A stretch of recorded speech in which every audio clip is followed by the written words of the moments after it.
great story from Sooner Politics. Yes. The OKGOP Budget Committee to meet amid the financial mess. Well, we had a referee in this battle. The first round was a little over a week ago. We had both of them spar with Pat Campbell.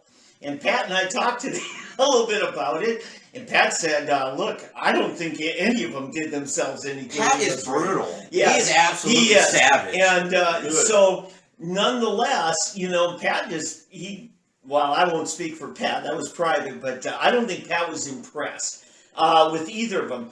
But nonetheless, finally Turner last week said, you know what, we got to have a budget committee meeting so we can impose a budget on our state leader in the party so that we actually, you know, and maybe even cut up the credit cards. Yeah. And so he called for that, gosh, I think it was on Tuesday, and by Wednesday, I think it was, we, sure enough, McLain called for a budget committee meeting. That is this Friday night. It's at the state party headquarters, followed the next day by an executive committee, which is an advisory committee meeting, and we do not yet have a state committee meeting, but we are on our way. Now, talking to one lawmaker, I told him about, you know, how I was asked to serve, and then told no, you know, not getting any information to serve on the budget committee. And one lawmaker says, Dave, I heard what you said yesterday. I called him last night, and McLain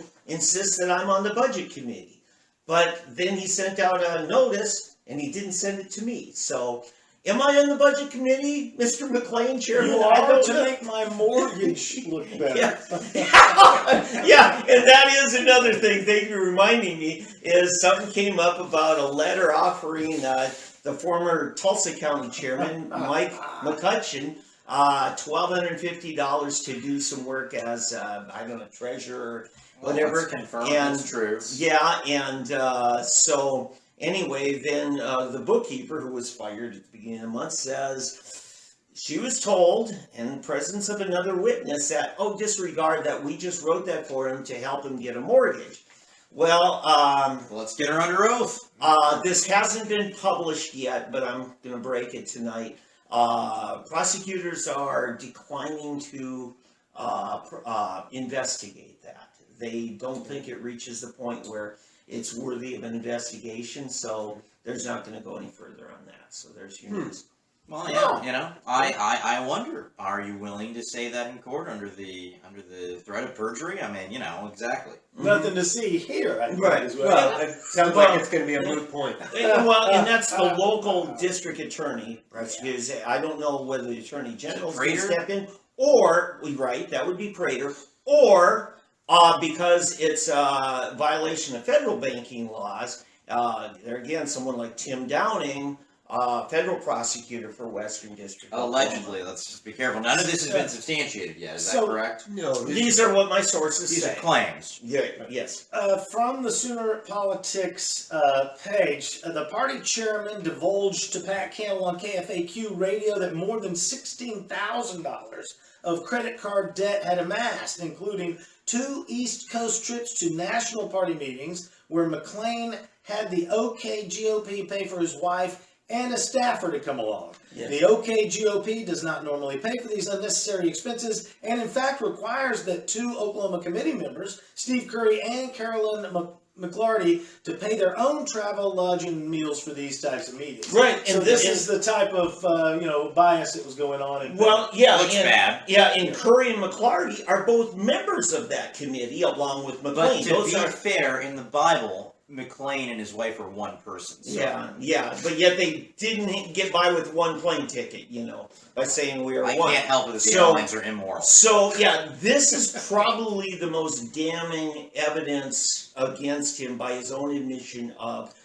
misuse of state party funds. Yeah, does it look great? No, but have plenty of people done worse and never been held accountable for it in that very same position? Yes. Does that make it right if it's wrong? No. But I think it's right to keep it in perspective. And, you know, I'll say this, I don't like a lot of Turner's friends, and a lot of Mike Turner's friends don't like me. Mm-hmm. But I will say, you know, he's right about at least one element of this.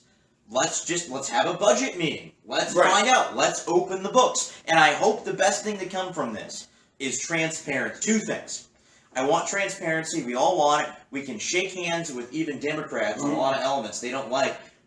Right, they're so upset about this lack of transparency of the Trump administration. Yeah. Some of it is required, some of it is not, some of it is just expedient. Let's shake hands or reach across the table to all parties and all factions and say, let's have more transparency in government. We do require that. And the second thing is purging the never-Trumpers from Trump's victory campaign. That is completely unacceptable. That someone who hates the president, who second guesses every one of his decisions, will be in charge of re-electing him. I mean, if that's not a conflict of interest, I don't know what it is. I think those are really the only two positive things to come from this. Yeah.